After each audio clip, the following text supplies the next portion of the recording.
Meus irmãos, que bom podermos estar juntos aqui nessa noite para adorar o Senhor como fizemos. Que bom poder cantar que o Senhor é digno.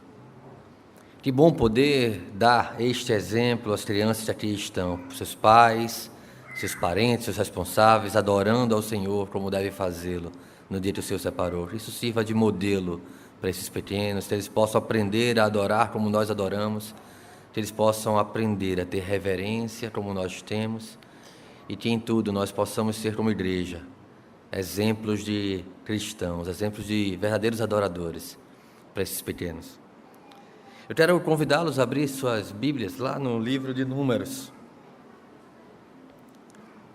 E como temos feito nas últimas oportunidades, nós estamos expondo alguns momentos importantes que retratam a rebeldia do povo e o tratamento de Deus àquela igreja, àquele povo que Ele levantou, e como isso nos ensina hoje em nossos dias. Então, temos chegado aqui ao final do capítulo 16 de Números. Números, capítulo 16. A partir do verso 41, a palavra do Senhor nos ensina o seguinte. Números, capítulo 16, a partir do verso 41, diz assim: Mas no dia seguinte, toda a congregação dos filhos de Israel murmurou contra Moisés e contra Arão, dizendo: Vós matastes o povo do Senhor. Ajuntando-se o povo contra Moisés e Arão, virando-se para a tenda da congregação, eis que a nuvem a cobriu e a glória do Senhor apareceu. Vieram, pois, Moisés e Arão perante a tenda da congregação. Então falou o Senhor a Moisés, dizendo: Levantai-vos do meio desta congregação, e a consumirei num momento. Então se prostraram sobre o seu rosto. Disse Moisés a Arão: Toma o teu incensário, põe nele fogo do altar e deita incenso sobre ele. Vai depressa à congregação e faz expiação por eles, porque grande indignação saiu de diante do Senhor. Já começou a praga. Tomou o Arão, como Moisés lhe falara, correu ao meio da congregação. Eis que já havia praga começado entre o povo, deitou incenso nele e fez expiação pelo povo. Pôs-se em pé entre os mortos e os vivos, e cessou a praga. Ora, os que morreram daquela praga foram 14.700, fora os que morreram por causa de Corá. Voltou Arão a Moisés à porta da tenda da congregação e cessou a praga. Até aqui. Eu peço que os irmãos possam ter toda a reverência na exposição que será ministrada. Hoje nós não teremos as classes para as crianças, elas participarão conosco no culto, e que o Senhor possa ser instrumento, ou usar-nos como instrumento, para que possamos também falar aos corações desses pequenos, que o assunto da exposição possa ser algo que você possa levar para casa e conversar e explicar aos seus pequenos aquilo que o Senhor tem nos ensinado enquanto igreja na sua palavra. Vamos orar ao Senhor? Pai bendito, todo-poderoso Deus, Tu és santo, Senhor, e nós não somos nada sem Ti, Pai. Somos um povo perdido em seus próprios corações e seus próprios desejos sem Ti, Senhor. Somos todos pecadores, todos contaminados, manchados pela corrupção da nossa natureza. E tão somente por causa do Senhor nós podemos encontrar abrigo em meio ao caos que muitas vezes nós nos deparamos por causa da miséria dos nossos pecados. Sabemos, Pai, que Tu governas sobre todas as coisas. Sabemos que Tu governas sobre Tuas escolhas. E nós, como Teu povo, nós como um povo que o Senhor escolheu separar do meio de uma geração perdida e pervertida, precisamos refletir aquilo que somos em Ti, Senhor. Ó Pai, nos ensina nas Tuas palavras, em nome de Jesus. Amém. Amém. Meus irmãos, nós chegamos aqui no final do capítulo 16, nós tivemos a exposição do capítulo 16 no domingo passado, tratando principalmente da rebeldia do coração, daqueles que se levantaram contra a liderança instituída por Deus para aquele povo naquele deserto. E como isso tem falado ao meu coração, como muitas vezes eu tenho agido como um povo reclamão, eu tenho agido como um povo queixoso, murmurador, não satisfeito, não contente com aquilo que o Senhor tem posto diante dos meus olhos, e assim também muitas vezes é a igreja. Uma igreja que não consegue encontrar prazer naquilo que o Senhor dá. O maná não lhe é suficiente. A provisão de Deus não lhe é suficiente. A adoração não lhe é suficiente. Então nós buscamos acessórios. Buscamos acessórios que possam preencher um coração cheio de necessidades. Qual o tamanho da nossa ofensa diante de Deus? Se pudéssemos numerar os nossos pecados, as nossas transgressões, todas as vezes que nós nos portamos de maneira equivocada em relação à palavra do Senhor, se quiséssemos então restituir a Deus, qual seria o preço? Poderíamos pagar? Será que diante do nosso Criador, nós como criaturas limitadas, poderíamos pagar o preço gerado por causa das nossas ofensas a Deus? Existe um livro do C.S. Lewis que faz parte das famosas Crônicas de Nárnia, né? E mais especificamente tratando do Peregrino da Alvorada.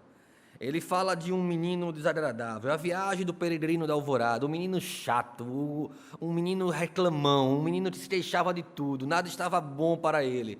E então, agora, uma vez que ele chegou ao mundo de Nárnia, uma vez que ele chegou naquele lugar fantástico, aquele lugar, uma ficção, um maravilhoso, aquele menino então se encontra em meio a um tesouro um bracelete de ouro, e ele resolve tomar aquele bracelete de ouro para si, talvez achando que merecesse, talvez achando que poderia ser dele. Então ele pega aquele bracelete de ouro e ele põe o bracelete de ouro no braço. E então aquele menino desagradável, arrogante, pretensioso, altivo, rebelde, reclamão, como muitas vezes nós somos, é transformado então num dragão. Ele é separado da humanidade, ele é separado da aparência dos seus primos, das pessoas que ali estavam, e então agora ele se transformou em um dragão. E corre então toda a história do livro. Uma vez entendido toda a lição que então se passava por causa daquela transformação, aquele menino desagradável, aprendendo esta lição, ele encontra com a graça de um Salvador. Ele encontra finalmente com Aslan. Aslan chega e conduz aquele dragão, conduz aquele menino para um jardim, num lugar alto na montanha. E nesse jardim havia uma nascente de água. Eustáquio era o nome do menino.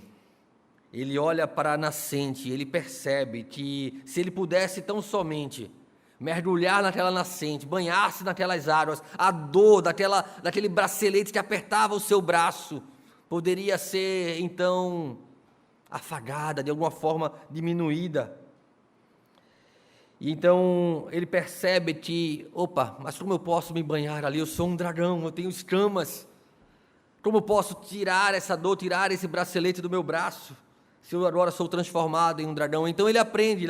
Aslan ensina ele que assim como um dragão, assim também as serpentes, elas podem trocar de pele, e ele tenta fazer isso.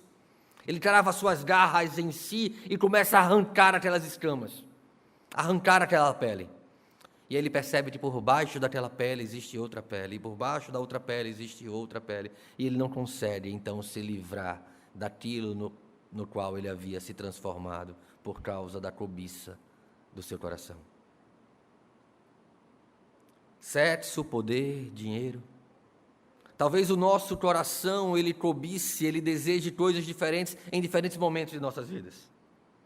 Talvez sejam esses os 3 mais importantes pilares que sustentam a nossa vida de pecado. A nossa carnalidade, aquilo que nos impulsiona para longe do Senhor. E nós temos certos pecados dominantes em diferentes momentos e circunstâncias das nossas vidas. São estágios da vida onde é bastante natural enfrentarmos dificuldades em diferentes áreas se nós lutamos contra o pecado. E nós, como igreja, precisamos constantemente lutar contra o pecado. Há um homem chamado Pascal, e ele escreve em seus pensamentos que há um vazio no coração do homem do tamanho de Deus, que não pode ser preenchido por nenhuma outra coisa criada. Mas somente Deus, o Criador, conhecendo esse vazio, pode preenchê-lo através de Cristo Jesus.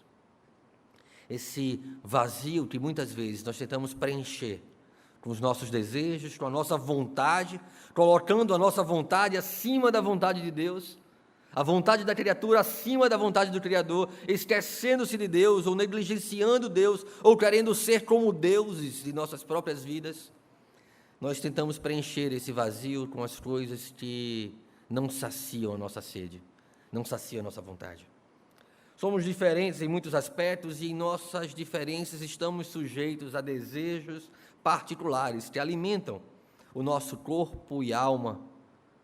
E muitas vezes o pecado de um não é o pecado do outro, são pecados diferentes que nos levam a privações, a provações, a circunstâncias diferentes e disciplinas diferentes. Mas é certo que nós, em todos esses pecados, somos levados a um lugar onde nada é suficiente, nada é o bastante.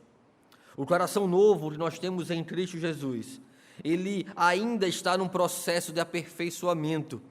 E quando Deus, de forma prática e funcional, não é suficiente nos nossos corações, não nos basta, não nos preenche como nós pensamos que precisamos ser preenchidos, nossos desejos, eles tomam conta do nosso coração e nos levam para longe de Deus. Nós saímos em busca de satisfação, criando falsos deuses aos quais nós servimos com as nossas prioridades, com os nossos recursos, com o nosso tempo. E então nós criamos falsos deuses moldados de acordo com a nossa vontade. Temos ofendido o nosso Criador, cuja natureza é odiar o pecado. No fundo, toda pessoa peca e precisa fazer expiação pelas suas culpas, mas o problema é que nós não temos condições de fazer expiação pelas nossas culpas, porque nós não temos com o que pagar a ofensa com a qual nós ofendemos ao Criador. Logo, não existe nenhum modo pelo qual a pessoa possa satisfazer a ira de Deus, a justiça de Deus, pelos seus próprios recursos. O perdão de Deus só pode ser alcançado pelo modo como o próprio Deus, então, propõe que seja alcançado.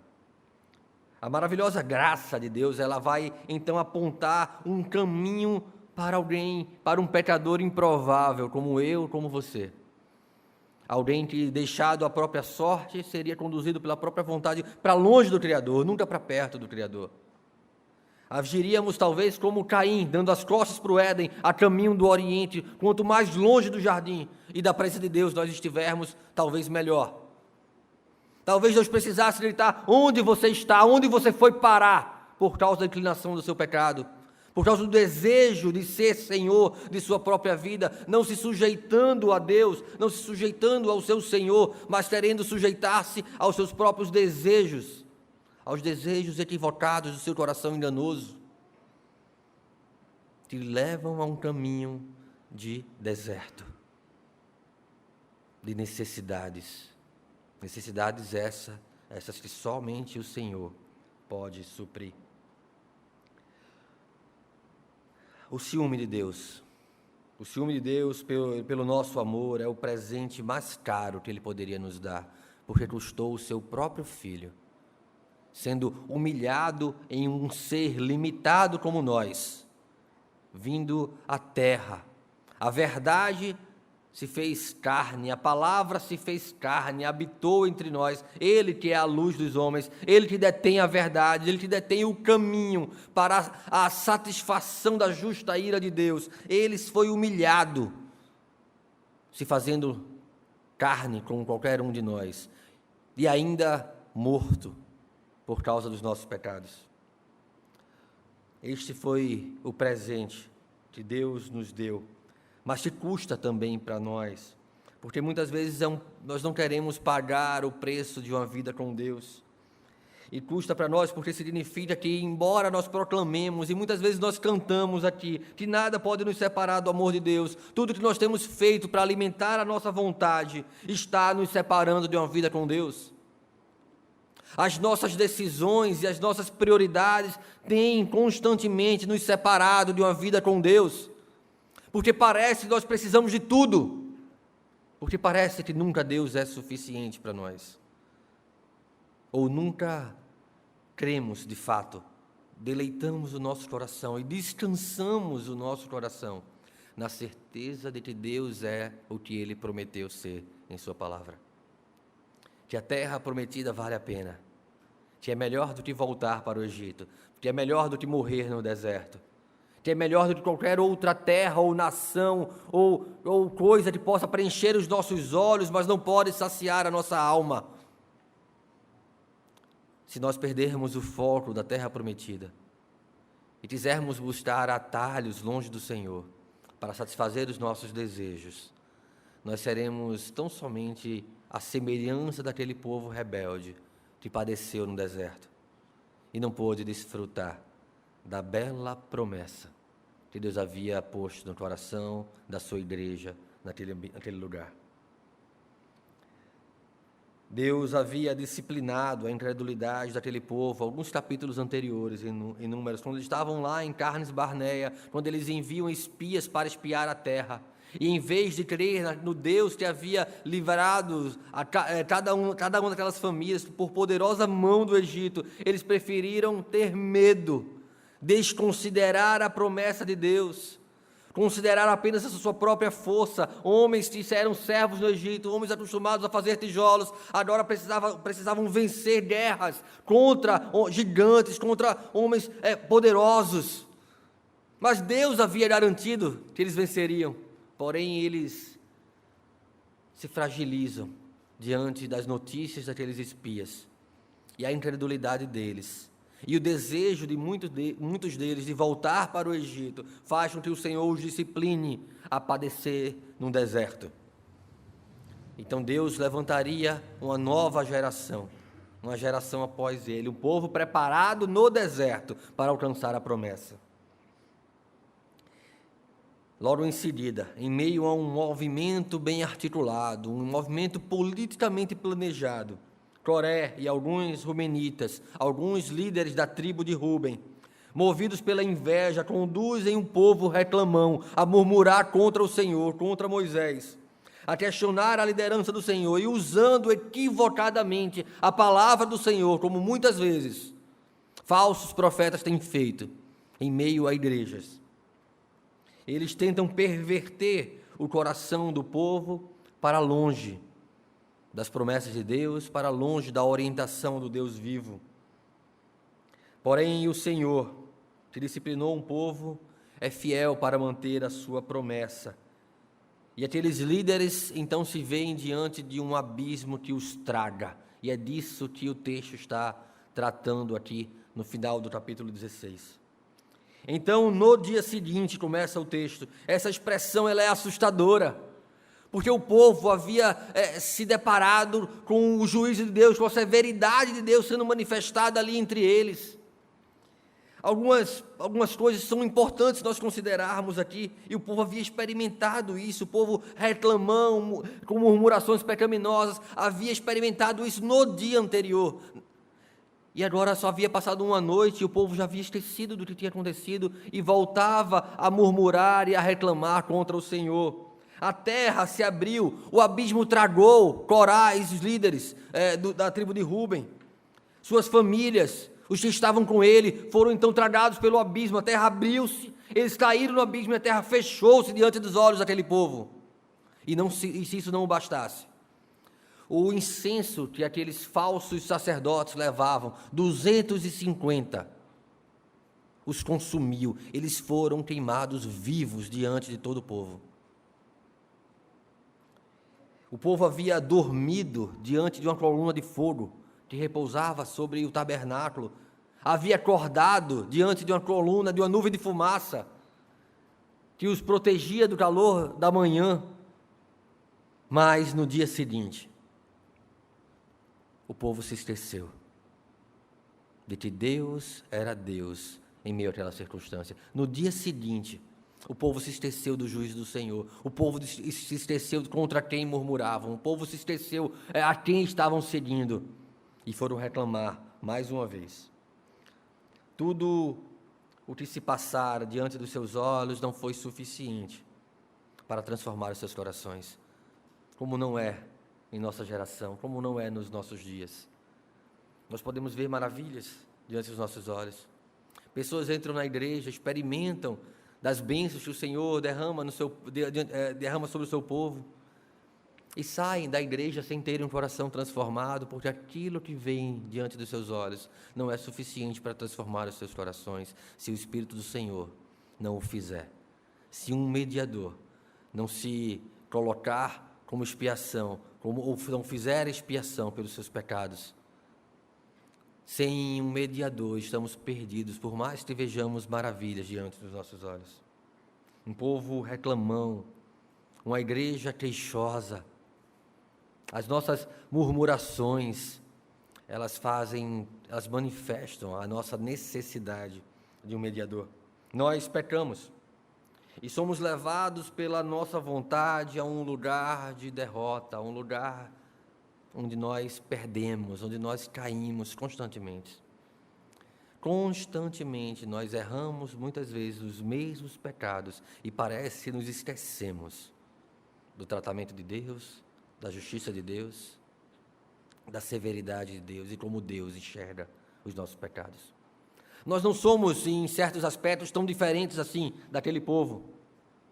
Porque quando nós falhamos, no dia seguinte, parece que nós já esquecemos de todo o constrangimento, de toda a humilhação, de como nós nos sentimos quando falhamos.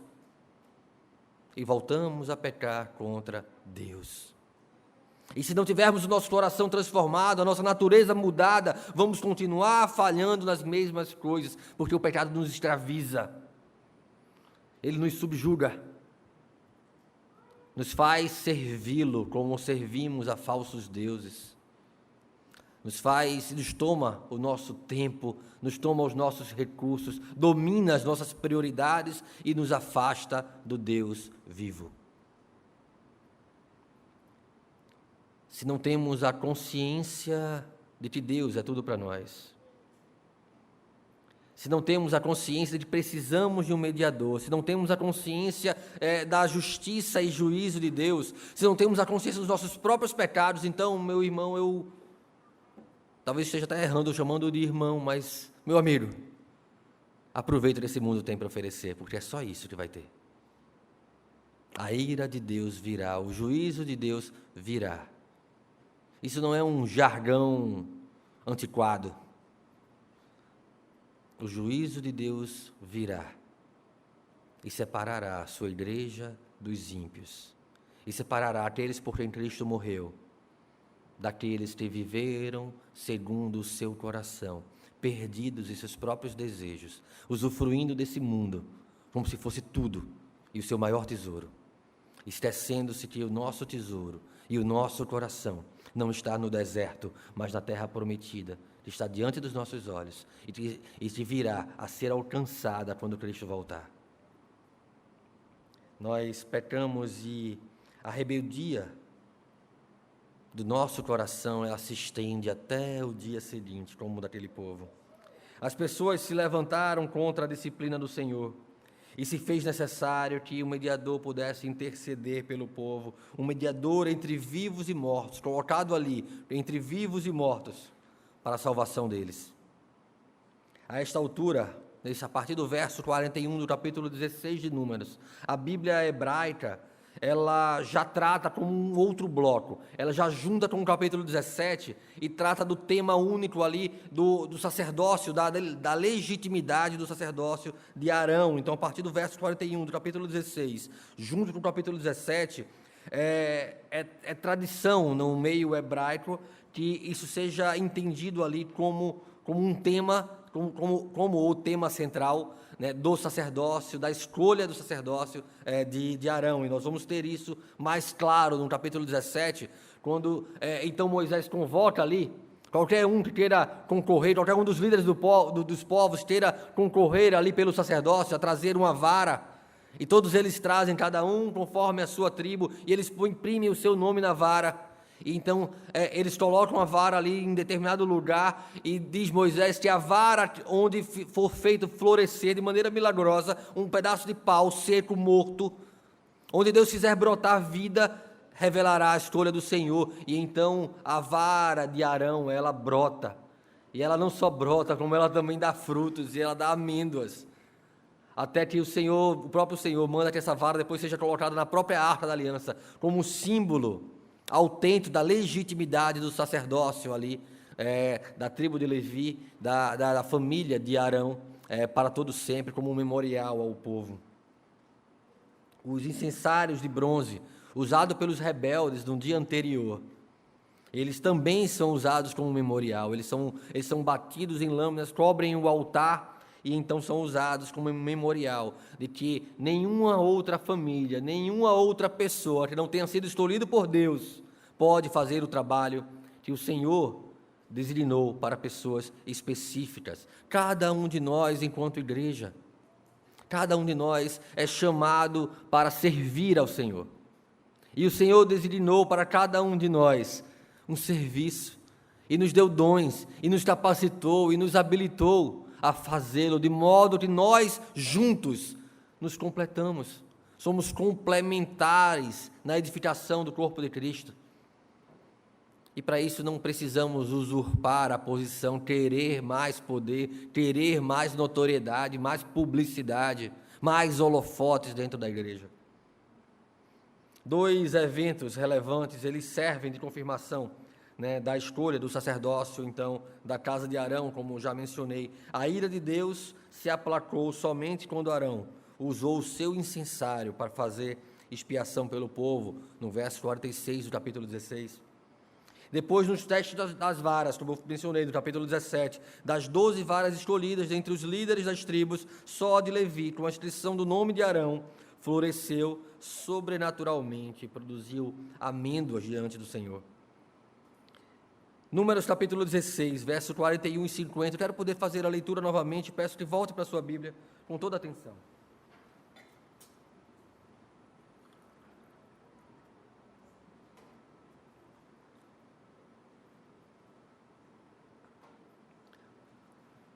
Eu vou ler agora com uma outra tradução, talvez palavras parecidas, e peço que acompanhe com toda a atenção na sua Bíblia também. Mas no dia seguinte, toda a congregação dos filhos de Israel murmurou contra Moisés e contra Arão, dizendo: vós matastes o povo do Senhor. Ajuntando-se o povo contra Moisés e Arão, virando-se para a tenda da congregação, eis que uma nuvem cobriu. A glória do Senhor apareceu. Vieram, pois, Moisés e Arão perante a tenda da congregação. Então falou o Senhor a Moisés, dizendo: levantai-vos do meio desta congregação, e a consumirei num momento. Então se prostraram sobre o seu rosto. Preste atenção agora. Disse Moisés a Arão: toma o teu incensário, põe nele fogo do altar, deita incenso sobre ele, vai depressa à congregação e faz expiação por eles, porque grande indignação saiu de diante do Senhor. Já começou a praga.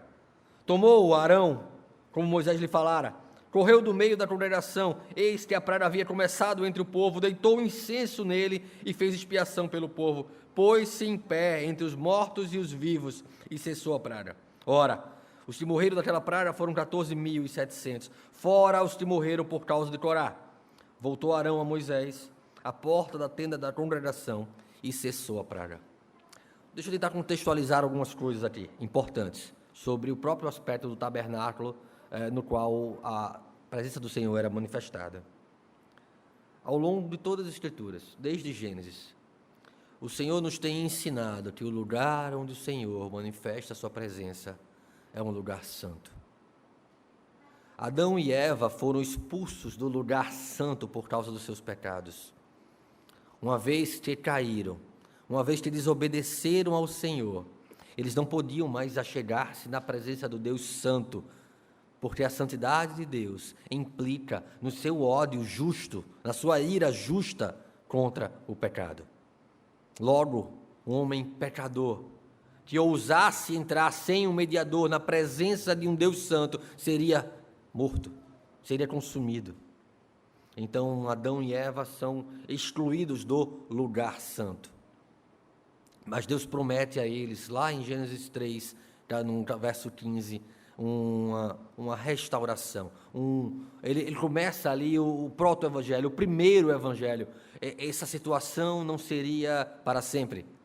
Haverá um dia, na descendência da mulher, aquele que esmagará a cabeça da serpente, a cabeça de Satanás. Então, o pacto do Senhor, ele tem início, o pacto de graça do Senhor, ele tem ali um start, um começo, revelado a Adão e Eva, no verso 15 do capítulo 3 de Gênesis.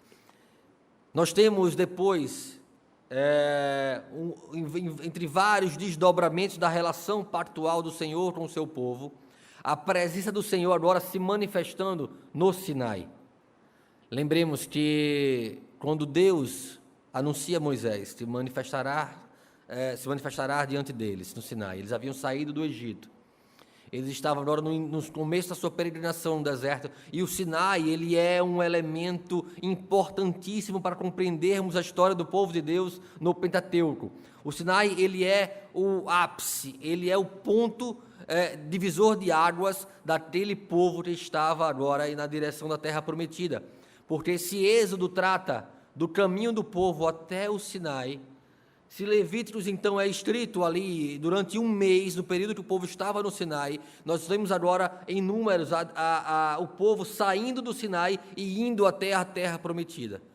E os acontecimentos, eles são paralelos entre Êxodos e Números, indicando essa peregrinação que converge, então, para o Sinai, o lugar onde Deus manifesta a sua presença. E Deus faz manifestar a sua presença sobre um monte.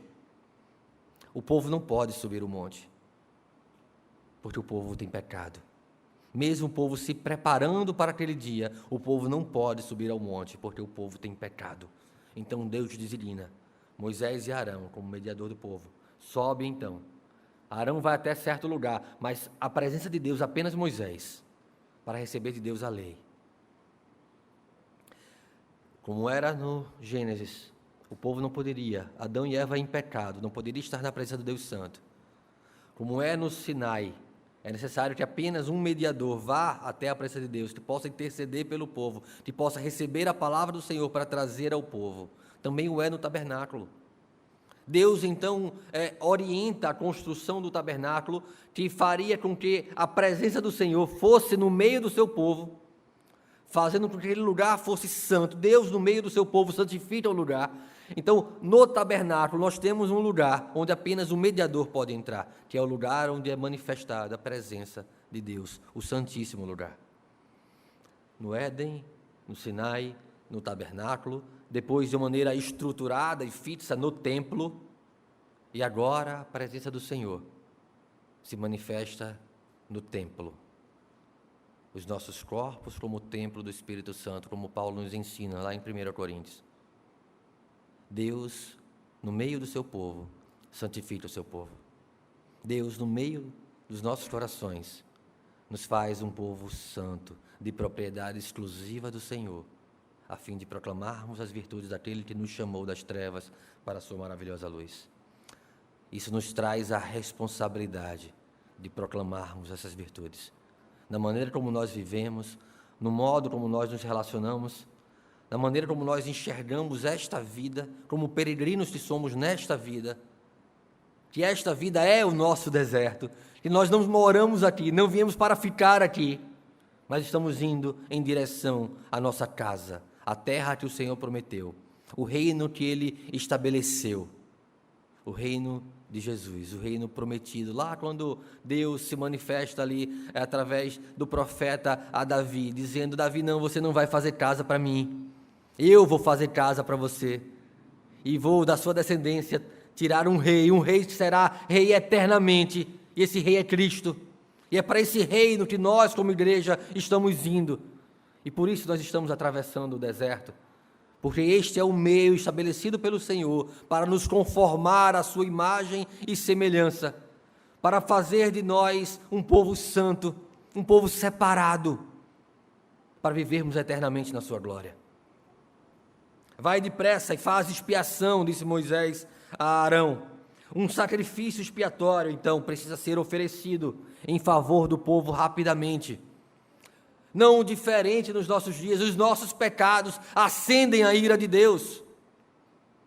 E se não fosse a expiação feita por Cristo, Ele pagando o preço pelos nossos pecados, quando Ele grita lá tetelestai, numa linguagem contábil, numa linguagem transacional, dizendo está quitado, está pago o preço, a dívida de morte, nós estaríamos perdidos, porque estaríamos todos sujeitos à ira de Deus. Cada um de nós e qualquer um de nós estaria perdido se não fosse o sacrifício expiatório de Cristo Jesus. A expiação é uma reconciliação entre as partes, é uma restauração de um relacionamento rompido. No nosso caso, rompido pelos nossos pecados, porque não somos capazes de cumprir as exigências de um relacionamento santo com o Senhor. Foi necessário o próprio Deus tabernacular, habitar entre nós, armar a sua tenda no meio do seu povo e viver a vida que nós não éramos capazes de viver. Para que nós fôssemos então justificados. A vida estava nele e a vida era a luz dos homens. A expiação, ela busca por ressarcir os danos, apagando-se então os delitos e oferecendo a satisfação pelas injustiças e pelas ofensas cometidas. Por isso a expiação ela é necessária, porque nós transgredimos, porque nós ofendemos, porque nós pecamos e todos pecaram, e todos carecem da glória de Deus. Moisés e Arão intercedem perante Deus e pedem misericórdia a Deus. Arão queimou incenso, colocando-se entre vivos e mortos em uma tentativa de pedir a paz de Deus, a paz com o Deus ofendido. A murmuração que parecia ser contra Moisés, contra Arão, era contra a autoridade instituída por Deus, era contra o governo do Senhor, era contra o destino que o Senhor havia separado para aquele povo. Eles desejavam se rebelar contra aquilo e serem senhores de si, como nós, quando queremos satisfazer os desejos do nosso coração. Conhecendo a vontade do Senhor, a gente pega o conhecimento de Deus e a gente esconde, guarda. E a gente esconde o conhecimento de Deus e a gente então se entrega às cobiças, prazeres, quereres do eu. Eu quero, e eu quero demais, eu quero tanto que se Deus for contra, eu prefiro esconder Deus. Senhor, fica aqui quietinho, porque agora é a minha vez, é a minha vontade que vai prevalecer. A terra acabava de fechar a sua boca. Quando voltaram a cometer os mesmos pecados, as mesmas murmurações, as mesmas reclamações, o mesmo desejo de ser senhor de suas próprias vidas. Como se tratassem as advertências com desdém, como se Deus não fosse punir o pecado, como se a ira de Deus não fosse uma realidade, como se a salvação que nós dizemos ter sido alcançados para ela, nos garantisse então que nós podemos viver de qualquer jeito. Uma vez salvo, salvo para sempre, então eu vou viver de qualquer jeito. Quando nós vemos os frutos de uma árvore podre, nós sabemos que os frutos são podres. Não há maneira de nós frutificarmos genuinamente se não forem enxertados na videira verdadeira. No cântico, lá no livro de Isaías, quando Isaías fala, vou propor um cântico a vocês, e o cântico é o seguinte: o Senhor tinha uma vinha, e Ele cuidou, e Ele plantou as melhores uvas, e essa vinha, apesar do cuidado do Senhor, deu uvas amargas. O que Isaías está dizendo é que assim é o povo do Senhor. Deus criou todas as coisas. Deus deu o domínio sobre todas as coisas ao homem. Deus deu a companheira ideal. Deus deu o casamento perfeito, harmônico. Mas os homens escolheram serem senhores de si mesmos, e eles escolheram dar uvas podres, dar frutos podres, amargos. Então Isaías diz: o que o Senhor dessa vinha deve fazer? Se não tirar a sua proteção da vinha, se não acabar com aquela plantação.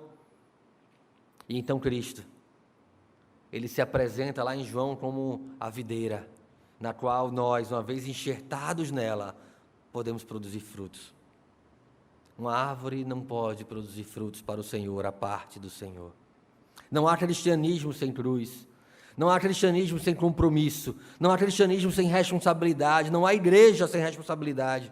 Nós não podemos fazer como Eustáquio, arrancar as escamas na qual nós fomos então dotados por causa dos nossos pecados. Se Aslan não cravar suas unhas no nosso coração e arrancar a nossa pele, nós não podemos fazê-lo por nós mesmos. Muitas vezes isso vai doer e vai ser profundo, e precisa ser, para que nós possamos compreender o quanto importa vivermos para Cristo. Eu não sei o que Deus precisa tirar da sua vida para que te desamarre do querer amar este mundo mais do que aquele que está prometido a nós. Mas certamente, por amor, Ele fará. E quanto mais arraigado, quanto mais enraizado, mais acorrentado você esteja, mais vai doer, porque Ele vai fazer.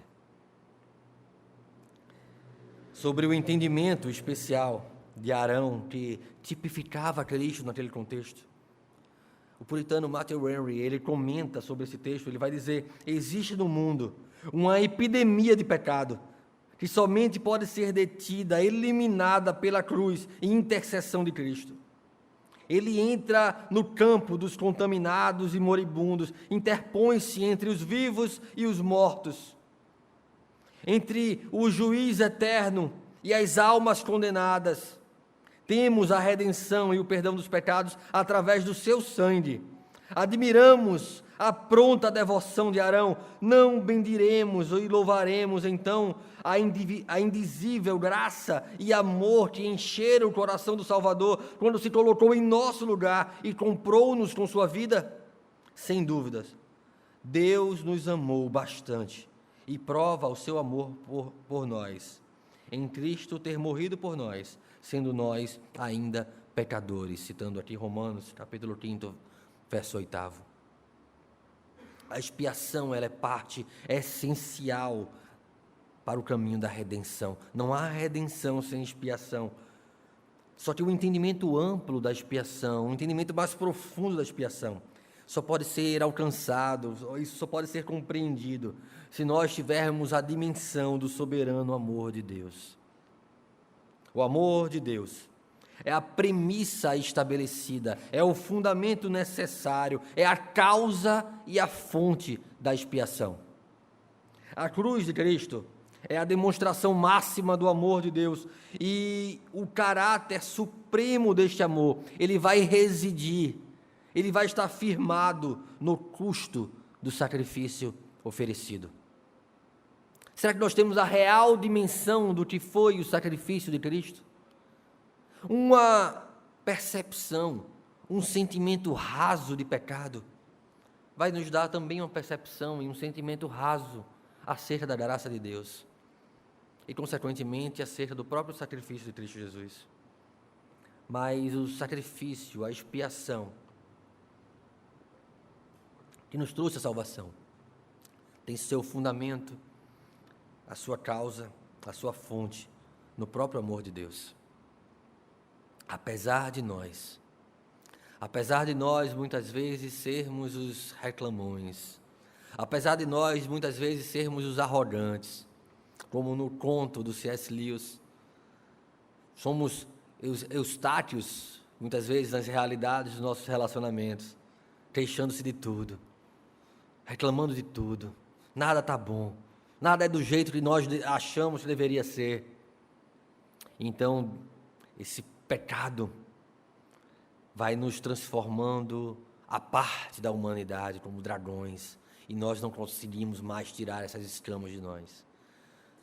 E nós estamos agora sujeitos a vivermos separados da humanidade, separados do povo, a não ser que alguém venha e rasgue as nossas escamas, rasgue a nossa pele e nos devolva a imagem do nosso Criador. E esse alguém só pode ser Cristo Jesus. Em João capítulo 3, verso 16, o texto é conhecido, não vou nem pedir que vocês abram as Bíblias, porque eu sei que a maioria de vocês sabe decorado. Fala do fundamento do amor e da consequência desse amor. Porque ele diz, porque Deus amou ao mundo de tal maneira, que deu seu Filho unigênito, para que todo aquele que nele crê não pereça, mas tenha vida eterna. A vida eterna é a resposta, o resultado da expiação. E essa vida eterna, ela existe porque houve um amor de Deus antes. E como Paulo ensina aos Romanos, quando nós éramos ainda pecadores, quando nós ainda estávamos perdidos. O custo do sacrifício nos persuade, nos humilha, nos constrange acerca da grandeza do amor de Deus e garante a doação de todas as demais dádivas, de tudo o que nós precisamos estar satisfeito em Cristo Jesus. Paulo vai dizer isso lá em Romanos, capítulo 8, verso 32, aquele que não poupou o próprio filho, olha o tamanho do amor, ele não poupou o próprio filho, antes entregou por nós, esse é o maior amor, não nos dará em Cristo Jesus as pequenas coisas que nós precisamos, não nos sustentará, não nos dará o pão de cada dia, não nos dará a confiança e o livramento necessário. Se Deus já fez o mais difícil, que foi entregar o próprio Filho por nós, não faria por nós o mais fácil? Não cuidaria das nossas necessidades? Porque nós ainda buscamos tantas coisas que não precisamos? Porque nós ainda escondemos o conhecimento de Deus, como se não conhecêssemos a Deus, e vivemos uma vida como se esse mundo fosse tudo que nós temos. Não podemos enganar a Deus como tentamos fazer com nós mesmos. Paulo vai ensinar lá aos Gálatas que de Deus não se zomba. Lá no capítulo 6 de Gálatas. Deus não se deixa escarnecer. Deus não se deixa zombar. Aquilo que o homem plantar, ele vai semear. A premissa está estabelecida ali por Paulo aos Gálatas. Aquele que planta para a carne, da carne colherá a destruição. Mas o que planta para a vida, o que planta no Espírito, do Espírito colherá vida eterna. Há duas semeaduras diante dos nossos corações. Se nós refletirmos sobre as nossas prioridades, sobre a nossa vida, sobre as nossas queixas e necessidades, onde nós estamos plantando? Na carne e nas concupiscências, os desejos da carne, ou no Espírito? Ou naquilo que fortalece, não a nossa vontade, mas submete a nossa vontade à vontade de Deus? A palavra diz que pôs-se em pé entre os mortos e os vivos, assim se pôs Arão, trazendo uma ilustração dramática do ofício de mediador. Alguém que está posto ali, entre os mortos e os vivos, para interceder por eles. Não pela virtude dele em si mesmo, pois quem era Arão? Quem era Moisés? Quem é o pastor fulano, ciclano? A nossa necessidade, o nosso mediador, o nosso pastor, que dá a vida pelas suas ovelhas, é Cristo Jesus. Ele é o bom pastor. Ele conhece as ovelhas pelo nome. Ele sabe do que temos necessidade. Se Jesus, se o Senhor é o meu pastor, eu não tenho necessidade de mais nada. Hebreus capítulo 5, abre tua Bíblia comigo, por favor. Hebreus capítulo 5. A partir do verso 1 até o verso 10. Hebreus capítulo 5, do verso 1 ao verso 10. Eu quero que quando chegar nos versos 4, 5 e 6, a igreja possa ler comigo. Hebreus capítulo 5, do 1 ao 10, mas os versos 4, 5 e 6 eu quero que nós possamos ler juntos. Diz assim: porque todo sumo sacerdote, sendo tomado dentre os homens, é constituído nas coisas concernentes a Deus, a favor dos homens, para oferecer tanto dons como sacrifícios pelos pecados, e é capaz de condoer-se dos ignorantes e dos que erram, pois também ele mesmo está rodeado de fraquezas. E por esta razão deve oferecer sacrifício pelos pecados, tanto do povo como de si mesmo. Vamos ler juntos? Ninguém, pois, toma esta honra para si mesmo, senão quando chamado por Deus, como aconteceu com Arão. Assim também Cristo, a si mesmo não se glorificou para se tornar sumo sacerdote, mas o glorificou aquele que lhe disse: Tu és meu filho, eu hoje te gerei. Como em outro lugar também diz: Tu és sacerdote para sempre, segundo a ordem de Melquisedeque. Ele, Jesus, nos dias da sua carne, tendo oferecido com forte clamor e lágrimas, orações e súplicas, a quem o podia livrar da morte, e tendo sido ouvido por causa da sua piedade, embora sendo filho, aprendeu a obediência pelas coisas que sofreu, e tendo sido aperfeiçoado, tornou-se o autor da salvação eterna a todos os que lhe obedecem, de todos os que lhe obedecem, tendo sido nomeado por Deus sumo sacerdote, segundo a ordem de Melquisedeque. Todos nós, meus irmãos, toda a igreja carece de um mediador.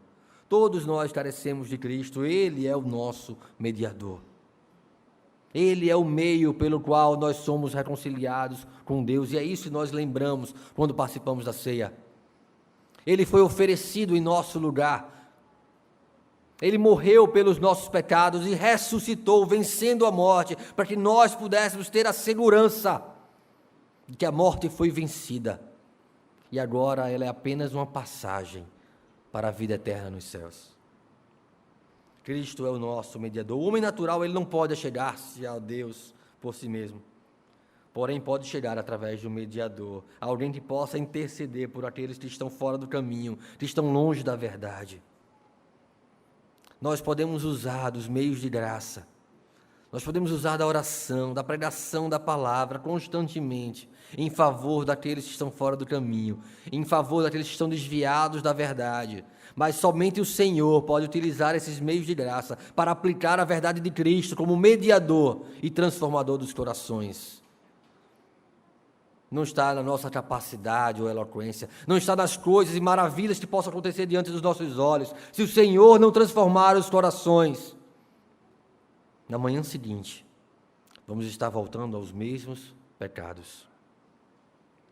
O homem precisa de um mediador disposto a conduzi-lo com ternura, a guiá-lo dos seus desvios, dos seus erros, do pecado, da miséria, para longe da condenação que eles merecem.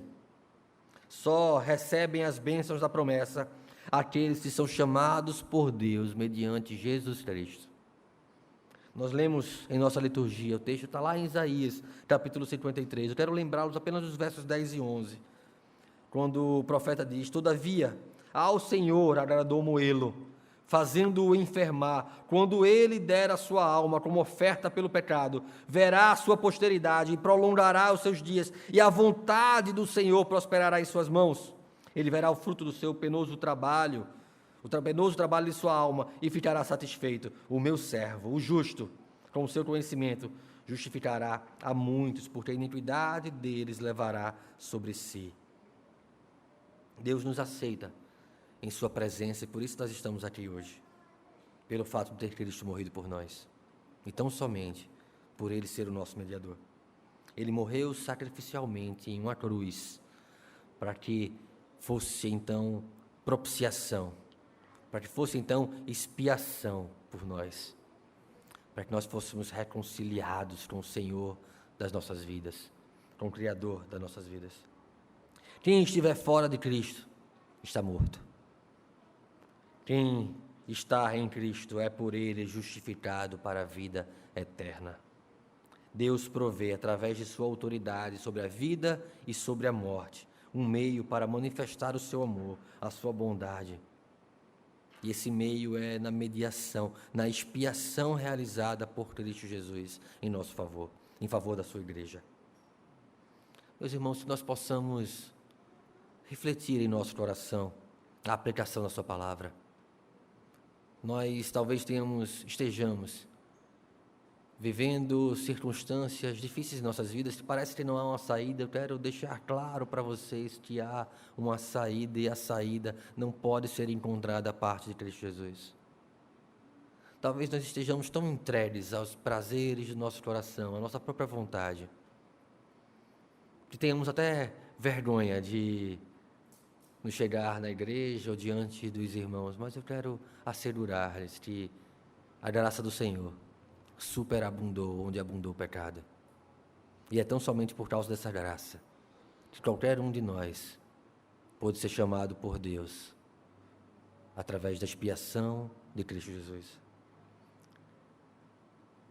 O que nos confirma, então, no amor de Deus é a santificação, é a progressiva santificação que Deus, então, realiza em nossas vidas. Ela cede a expiação, ela cede a redenção, a regeneração. É um processo, e às vezes doloroso, que implica em amputações radicais, em deixar de fato convívios, em deixar relacionamentos, em deixar pessoas, deixar lugares para viver Cristo, para nos limpar de toda a sujeira, de rebeldia, de murmuração, que nós estivemos mergulhados por sermos tão reclamões, tão queixosos, tão inconstantes, tão rebeldes contra Deus. A única coisa em nossas vidas maior do que os efeitos do pecado, lembrem disso. Se vocês esquecerem de toda a história, talvez vocês possam relembrar lá além dos números, mas lembrem disso.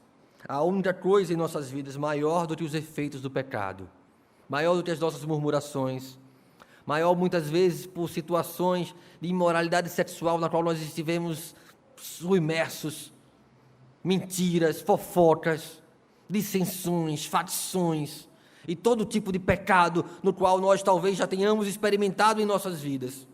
A única coisa maior do que os efeitos do pecado é o efeito da graça salvadora de Cristo Jesus. Ele superabunda onde abundou o pecado.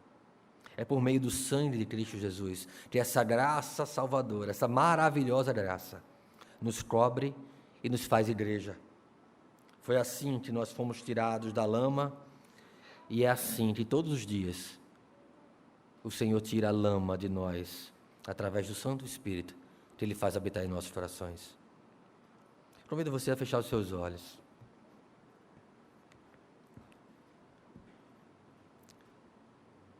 E diante do Senhor, que você possa fazer um concerto, um pacto, uma aliança, de deixar as coisas que para trás devem ficar